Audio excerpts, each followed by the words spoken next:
With 43,000 miles of coastline, 17,000 miles of trails, and an endless diversity of plants and wildlife, the national parks are the most spectacular places in America.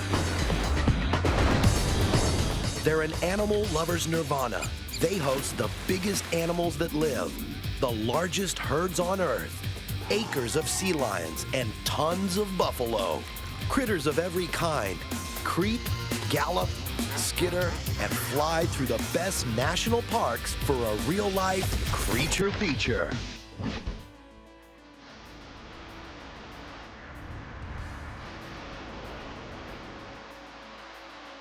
Looking to follow your animal instincts?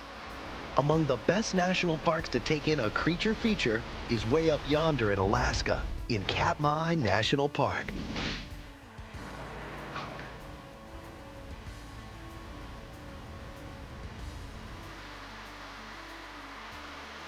The park's impressive local residents are the reason for Katmai's existence. The star attraction is the huge population of bears. So keep an eye on your lunch because these guys aren't afraid to mooch, and they don't take get lost for an answer. Some 2,000 brown bears live in Katmai Park, the largest population in North America. The most popular type of brown bear are the Grizzlies. There are over 2,000 in the park. You can see as many as 30 or 40 in a single day. Watch them eat, play, go clamming, or just waste time. The park's guides can get you close enough to smell them. Just remember, they can smell you too. Like anyone else, grizzlies are most active in the summer, but you can also spot them in the winter because, contrary to popular belief, they don't hibernate, they just sleep a lot. Wonder what a bear does in the woods? Up here, they fish. The salmon runs in early July are incredible. The fish almost leap into your lap. So, bears spend lots of time grabbing fresh sushi to go.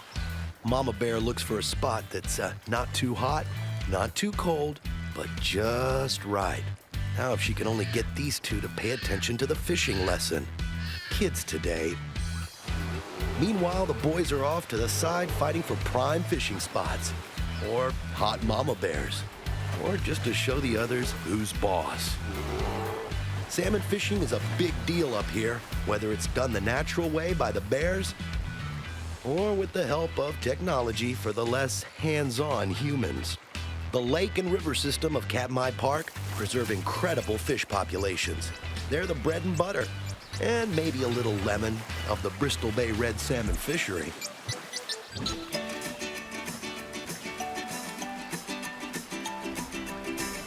The streams around Bristol Bay and the Naknek River have seen some of the world's largest salmon runs for the past 4,000 years.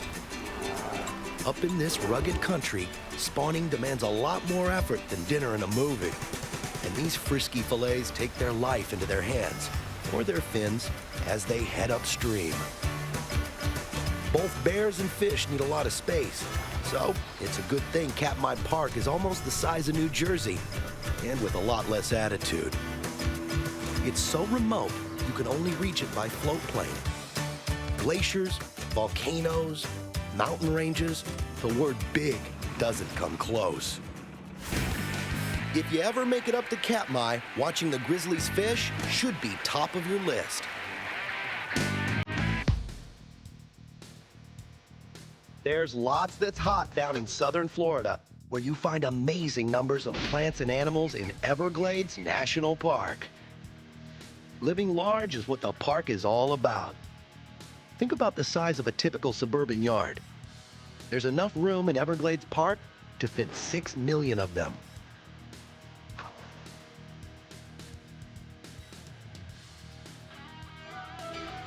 Sizing up this so-called river of grass might require some aerial recon. One of the must-dos at Everglades is hopping an ultralight over the 10,000 island section of the park on the Gulf Coast. The combination swamp, wetland, and oversized lake below your feet stretches from horizon to horizon. With 700 species of plants and animals, this is one massive combination platter of life that inhabits the land, the water, and the air. Some creatures would look at home next to dinosaurs, and some of them actually did. Crocs and gators have been slinking around marshlands for over 200 million years. American gators live throughout the South, but crocs are only in southern Florida. Unlike most reptiles, mother gators help their hatchlings take baby steps towards the water before they become snack food.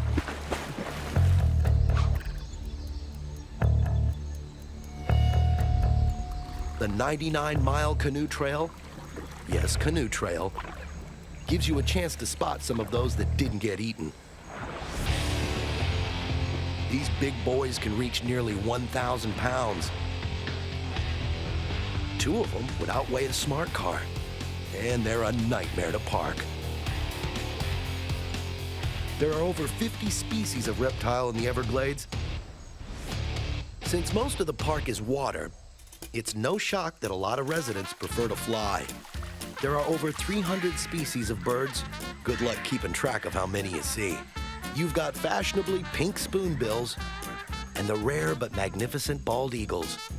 Although no longer endangered, there are still only 6,000 mating pairs in the U.S.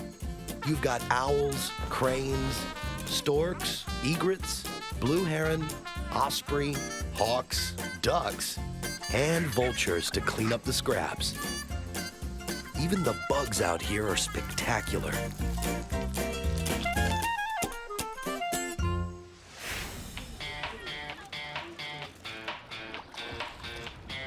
There are hundreds of miles of trails to explore, but you'll want to do that mostly from December through March to beat the heat and humidity.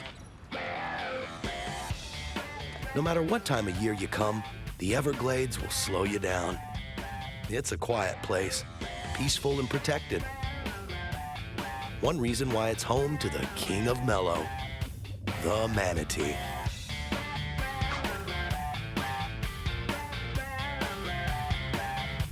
You hear that early European sailors mistook these grazing sea cows for mermaids, but wow, must have been a long time at sea. By air, by water, or on foot, Everglades National Park is a top draw for dedicated swamp rats. The crocs and the gators are an absolute must-see. Next, they don't have wings, but the buffalo are hot at Theodore Roosevelt Park. There's a creature-cluttered park waiting for you in the rough country of North Dakota. Theodore Roosevelt National Park.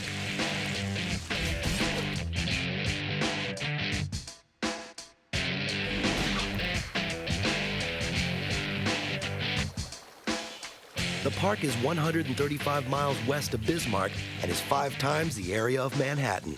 There's enough wildlife to pack the house at any creature feature. America's 26th president, Teddy Roosevelt, created the national park system. So it's only fitting that one of the great 58 parks be named for old Rough and Ready. Roosevelt bought a ranch out here to overcome the grief he suffered when his wife and his mother died on the same day in the same house. Roosevelt once said the landscapes here were so bizarre it hardly seemed to belong on Earth. It's one reason they call this region the Badlands.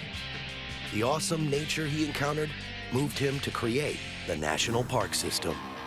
That nature includes pronghorn sheep. They're actually a type of antelope, and they live almost exclusively in the Midwest. There are even wild horses, a sight rarely seen since the Old West. If you're lucky enough to see them, it would be tough to drag you away. The life here hasn't changed much since the days of the pioneers. Certainly these guys haven't. Prairie dogs, the most family-friendly characters in the park. Face it, these guys have cornered the market on cute. They tolerate the adoring human visitors, though you sometimes get the feeling they're talking smack about all the bozos taking pictures of them all day. However, when the weather gets a little spooky up in the Badlands, prairie dogs become masters of duck and cover. A lot less bright about these things are the park's fine-feathered flocks of birds. Out here, nobody cards you if you're looking for wild turkey. It's one of the few places in America where these guys don't have to sweat Thanksgiving. It's weird to see what we usually think of as farm animals, or lunch, in their natural habitat.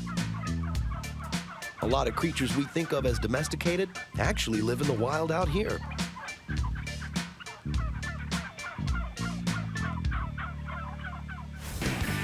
Even if you only have an hour to spend at Theodore Roosevelt Park, don't miss the home where the buffalo roam. Next, an island park where the sea lions mass into one of the biggest wildlife conventions you'll ever see.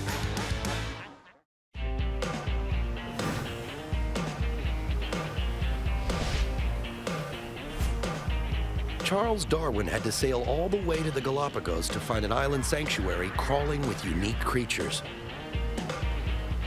Yet a few miles off the coast of Southern California, there's a chain of 5 islands that are often called the American Galapagos: Channel Islands National Park and Marine Sanctuary. Reaching an island park means a boat, a plane, or a 20-mile swim. This may be why it's one of the least visited of the national parks. Only about 250,000 visitors per year, as compared to 10 million for Yellowstone.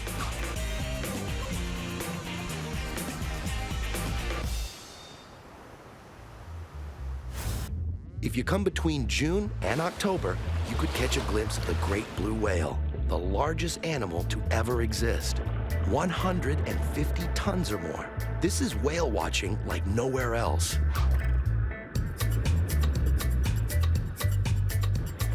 You've never seen anything this big with an appetite. 27 different species of whale pass by the park.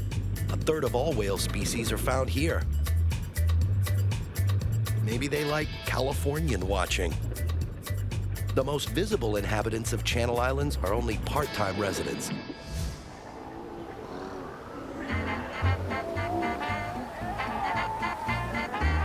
Seals and sea lions are here by the ton. They like this place for breeding, and whoa, do they ever. You got over 5,000 northern fur seals, 50,000 northern elephant seals, and over 70,000 sea lions, all of which constitute one of the largest congregations of wildlife on Earth. From points like Bennett Beach on San Miguel Island, you can actually stand there and watch 30,000 seals and sea lions bark, swim, fight, or just wallow in the California sun. It's a living. This is only one of the 4 island national parks. There are more endangered species unique to this park than to any other.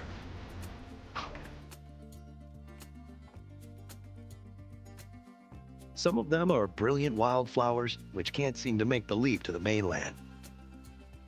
The Channel Islands are also convenient landing strips for huge flocks of mooching, squawking seabirds. Brown pelicans perch, and western seagulls soar. They nest here in April and May. These are the largest breeding colonies in Southern California, and they're all a Twitter. Can you say social networking?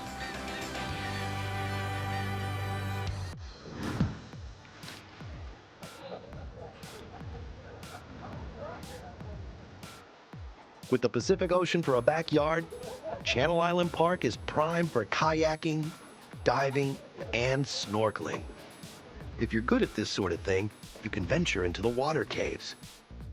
Yeah, the water's cold, about 59 degrees, but it's worth every goosebump to see the wildlife from a fresh perspective. Theirs.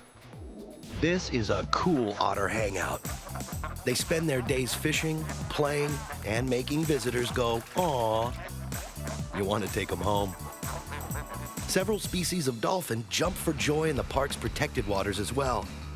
These guys are always on the move. Huge pods can be seen up close because they follow schools of anchovies around the islands. Add to all this tide pools full of sea anemones, starfish, and some pretty rockin' oceanfront real estate. With dozens of creatures found nowhere else, America really does have its very own Galapagos. Don't you dare come here without experiencing the eye-popping crowds of sea lions and sea elephants at Channel Islands National Park.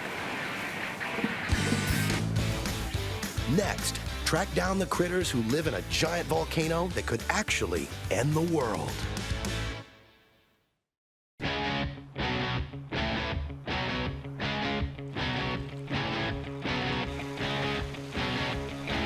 In the quest for amazing creatures, we can't help but end up in northwestern Wyoming, where there's one monster of a national park, Yellowstone.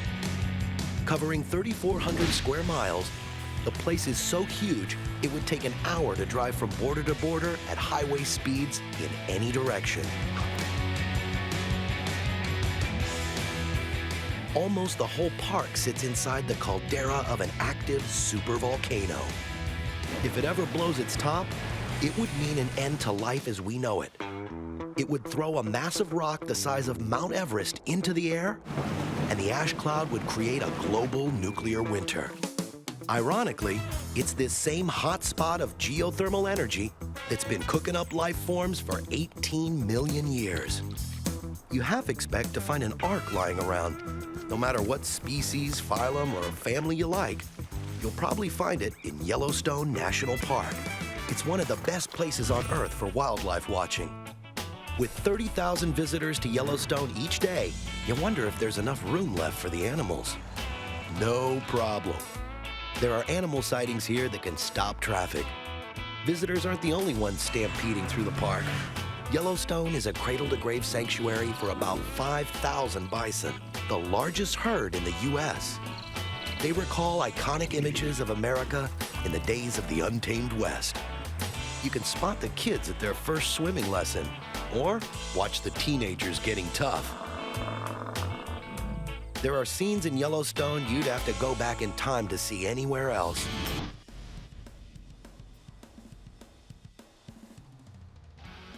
An absolute must-do for the creature curious is the amazing Lamar Valley, nicknamed America's Serengeti.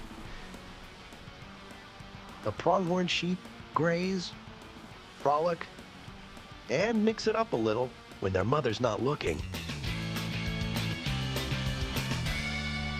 Meanwhile, wolves use stealth as much as speed to snag their daily meal. Mountain lions are a less common sight, which is probably a good thing, unless you're in your car. Trek through any of the 1,000 miles of backcountry trails, and you'll see an entire food chain that doesn't include you. Unless you mess with the mountain lions. Summer or winter, the critters are on display. If you're looking for big bear hugs, and you're smarter than the average tourist, it's a cinch to find a family of the most popular animal in the park. Black bear cubs are born naked, blind, and only 8 inches long. But they'll grow to nearly 400 pounds, so don't get too close, because these guys can follow you pretty much anywhere. Male grizzlies get even bigger.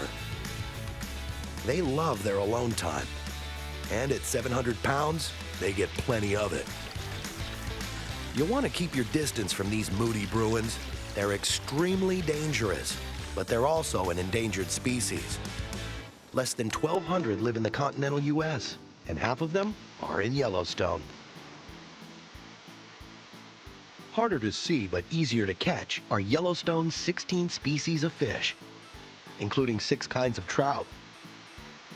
5% of Yellowstone's area is water. There are 220 lakes and enough miles of rivers, streams, creeks, brooks, and waterways to stretch from New York to LA. The Yellowstone River is the longest undammed river in America. Of course, it's all catch and release out here, so bring your lunch and leave some fish for the next guy.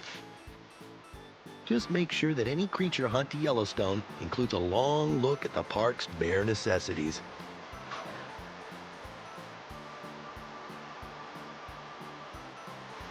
Whether they've got 4 legs or 2, 2 wings or none, fins, horns, paws or claws, creatures are always the featured attraction in the best of America's national parks.